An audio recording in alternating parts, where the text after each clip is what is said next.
Yo guys, my name is Zyzz and today I'm collabing with King Atlas, Toby, Ben and TechProof to bring you 5 technology myths and take them down. Before we start, give this video a thumbs up and subscribe to everyone in this collaboration because all of them, they make great content and I give you my word for this. So let's get started. What is up guys, Ben here from Btechhd. So I know there's many Apple users out there who are constantly trying to force kill their iOS applications on their devices just to save some battery. Well, this is not actually necessary, and that force closing them can actually end up costing you more battery than saving it. Now this myth was busted when an email was sent directly to Apple and Apple's very own VP of Software Engineering. He responded that you do not need to quit those apps and basically don't do it if you're just trying to save battery life. So this basically points out that if you do kill an application inside your iOS device and then open it back up, you're basically just making it work harder because it has to go back to its memory and look into it and try to find it. So that actually ends up using more battery than instead of you trying to save it by trying to force kill the application.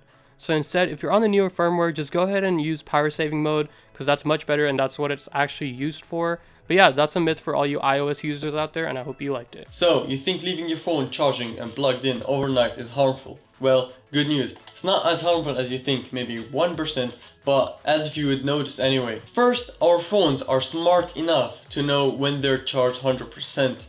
And if not, your battery would have been looked like this ages ago. Secondly, our phones use something called lithium-ion batteries. And inside these lithium ions, there's something called charged ions. And for these charged ions to make your battery better and make it safe, they need to be between 50 and 80 charge percent. So charging your phone short periods in the day is better than fully charge it from 0 to 100.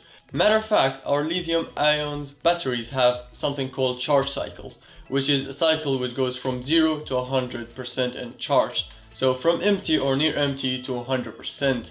And why this is bad and charging short periods is better, because our batteries have certain amount of full charge, so maybe 1,000 or God knows how many. But trust me, charging it from 0 to 100 will make the battery die faster, and sometimes you'll experience an issue with the phone shutting down at 10% and asking for more juice. Now to the next one.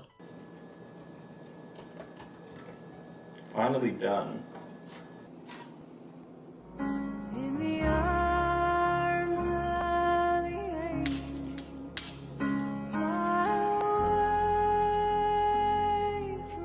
What's good guys, King Atlas. Ever get this annoying message every time you pull your SD card out? Is your pullout game too strong? I'm sure a lot of us YouTubers get this message on a daily basis. And this is actually a pretty big controversy. A lot of people have mixed opinions about this. So let's clear the dust on this myth. Yes, you can corrupt your file and mess up your SD card if you yank out your SD card while it's in a transfer process. But if it's just sitting there idle, there's nothing going on, there's no transferring of any files, you can surely yank out your SD card without damaging it in any way. That message is mainly for the people who don't have the common sense enough to just remove the card while it's in the transfer state. So, and you know who you are out there. This has been a public service announcement hosted by King Atlas, and I will see you guys later. Peace. Hey guys, Toby here from TechMeNow, and so we have all heard it. More megapixels equals a better quality picture. Okay, I see the point in that, but let me correct that just a little bit. Sadly, cameras are not that easy. If we were only measuring a camera's performance in megapixels, then this video would not even be here. Cameras are very complex and cannot be measured in megapixels. There's so many factors that play in, such as lens, quality of lens, sensor size, and image processing.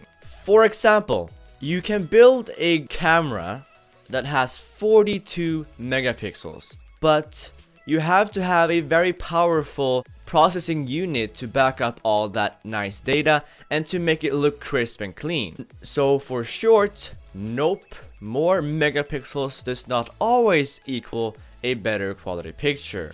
If you want to learn more about this, please refer to the article which I will have linked in the description for you guys. What's up guys, I'm TechProof, and today we'll be discussing tech myths. Now this video will be a collaboration with Zyzz Talks Tech and a couple of other YouTubers who make tech videos, so it should be pretty cool indeed. But the myth that I'll be discussing is the fact that you need a 1000 watt power supply. Now this is simply not true. You only need 1000 watts if you're building an extreme build with multiple GPUs or a very intense CPU. Now truth be told, most people are better off at 500 or 750 watts. And if you do want to spend that kind of money on a power supply, you'd be better off buying a 750 watts and buying a platinum or gold certified one, which is better in the end than a 1000 watt one that is just bronze or gold or silver for that matter. So I hope you learned something from this, and let's go to the next one. And I'll see you soon.